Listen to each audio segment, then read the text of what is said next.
എത്തിയതോടെ ഗൾഫിലാകെ ഓണവിപണികളും സജീവമായി കഴിഞ്ഞു.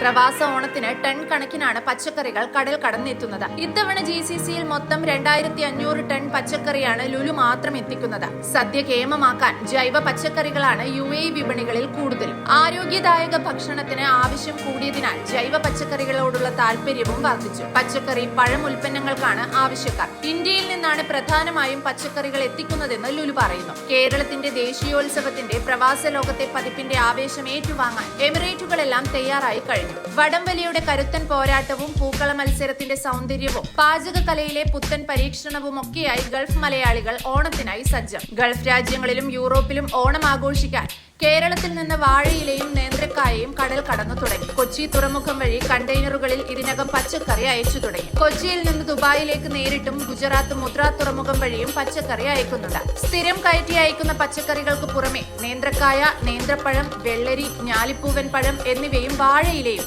ഓണത്തിനായി കടൽ കടന്നു കഴിഞ്ഞു.